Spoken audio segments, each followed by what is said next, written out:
Online জগৎ স্কুলে যে ভর্তি না হয়েছে সে জীবনে অনেক কিছু মিস করে গেছে গাইস। তাই তোমাদেরকে বলছি, যারা যারা এখনও এই স্কুলে ভর্তি হও নাই তারা খুব তাড়াতাড়ি ভর্তি হয়ে যাও। এই স্কুলের মাস্টারদের শিক্ষাগত যোগ্যতা অনেক বেশি বোন। এই মাস্টাররা এক একটা genius. Welcome to my new blog. আমি রাবেয়া। এই স্কুলে ক্লাস করতে এসে জানতে পারছি যে এক একজন পীর, এক একজন আউলিয়া, একজন সাধু সব কিছুই এই ক্লাসে বসবাস করে। এই স্কুলে ক্লাস করতে এসে আমিও অনেকটা পাকছি, কারণ আমি আগে এতটা পাকা ছিলাম না। আর কখনো কল্পনাও করতে পারি নাই যে আমি জীবনে কখনো কোনো দিন কোনো সময় এরকম পেকে যাব।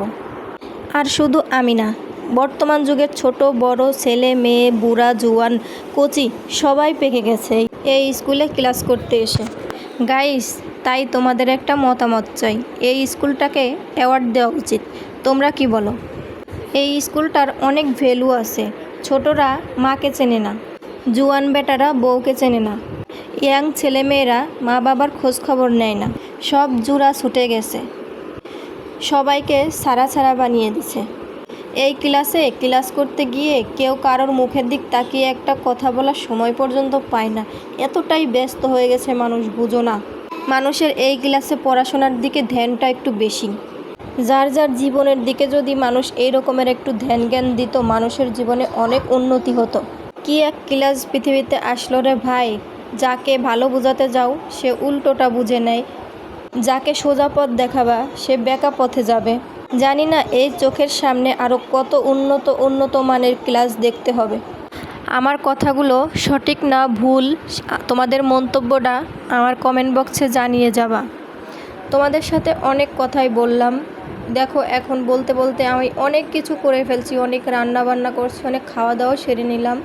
এখন দেখো, যেই খাবারটা দেখতে পাচ্ছ তোমরা অনেকেই মনে করতে পারো এই খাবারটা বাইরে থেকে কিনে নিয়ে আসা, কিন্তু না, এই খাবারটা কিন্তু আমি নিজেই ঘরে বানিয়ে নিয়েছি। ওদিকে আমি পাহাড়িদের মতো সিদ্ধ সবজি করেছিলাম, সাথে করেছিলাম মরিচ ভর্তা। আসলেই খাবারটা না অসাধারণ। যারা খায় নাই তারা একবার করে যদি খান তাহলে ওই খাবারটার প্রেমে পড়ে যাবেন। বিশেষ করে বড়বড়িটা চমৎকার মজা লাগে। এদিকে আমি ভেন্ডিটাও ভাজি করে ফেলেছি। এদিকে আমি আপনাদেরকে নান রুটি বানিয়েছিলাম, সেগুলোও দেখিয়েছি। এদিকে আমি আরেকটু করে নিচ্ছি আটা। আমার বক্সের আটাগুলো শেষ হয়ে গেছিলো, তাই আমি আটা একটু ঢেলে নিচ্ছিলাম। আটা ঢালতে ঢালতে আমি তোমাদের সাথে একটু পাকা পাকা আম খাওয়ার ভিডিওটা শেয়ার করে নিলাম, কারণ এখন যে পরিমাণে গরম, আমের সিজনটাও শেষ হয়ে যাচ্ছে। যাদের আম খেতে বেশি ভালো লাগে, বেশি পছন্দ করো, তারা এভাবে আম কেটে খেয়ে দেখতে পারবা, অনেক মজা লাগে। আর বিশেষ করে আমরুপালি আমটা বেশি মজা লাগে। এই গরমে এই রকমের একটা ডেজার্ট হলে আর কি চাই বলো?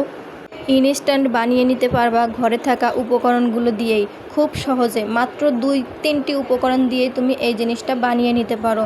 মন প্রাণ সব জুড়িয়ে যাবে। একবার যদি বানিয়ে খাও, বারবার বানিয়ে খেতে মন চাবে। বাচ্চারা এটা খুব পছন্দ করবে। বুড়ো থেকে জোয়ান, জোয়ান থেকে বুড়া, যাকেই দিবা সেই বলবে অসাধারণ হয়েছে। বিশ্বাস না হয় একবার বানিয়ে খেয়ে দেখো। এই ডেজার্টটার প্রেমে পড়ে যাবেই যাবে তুমি, আমি 100% গ্যারান্টি দিয়ে বলতে পারি। তোমরা যদি রেসিপি চাও কমেন্ট বক্সে বলো, আমি তোমাদেরকে ফুল রেসিপি দিয়ে দেব। এত গরমে মনটা বিভিন্ন রকমের ডেজার্ট করে, তাই না? আর তাই যদি কোনো কষ্ট, কোনো ঝামেলা ছাড়াই খুব সহজে তুমি এরকম একটা ডেজার্ট বানিয়ে নিতে পারো, তাহলে তো গরমটা জমে যাবে। এই ডেজার্টটা বানিয়ে খেলে শরীরটা ঠান্ডা হয়ে যাবে, একদম খুব আরাম পাবা। আর একবার খেলে বারবার আমাকে ধন্যবাদ দিতে থাকবা। আমি এইটার মধ্যে একটু পাকা আম কিউব কিউব করে কেটে দিয়েছিলাম, যার জন্য এভাবে ছুটে ছুটে যাচ্ছে। তোমরা চাইলে আমটা স্কিপ করে বানাতে পারো, সেক্ষেত্রে কিন্তু আর ছুটে যাওয়ার ভয় থাকবে না। আমার বাচ্চারা সেভাবে কোনো ডেজার্ট পছন্দ করে না, তবে এই ডেজার্টটা বানিয়ে দেওয়ার পরে খুব মজা করে খেয়ে নিয়েছে আর আমাকে ধন্যবাদ দিয়েছে। বাচ্চাদেরকে কোনো খাবার দিলে বাচ্চারা যদি সেই খাবারটা খুব খুশি মনে খেয়ে নেয়, আর বাচ্চাদের খাবারটা দেখে কিন্তু মায়েদেরও আত্মাটা একদম ভরে যায়, খুব খুশি লাগে। Thank you for watching.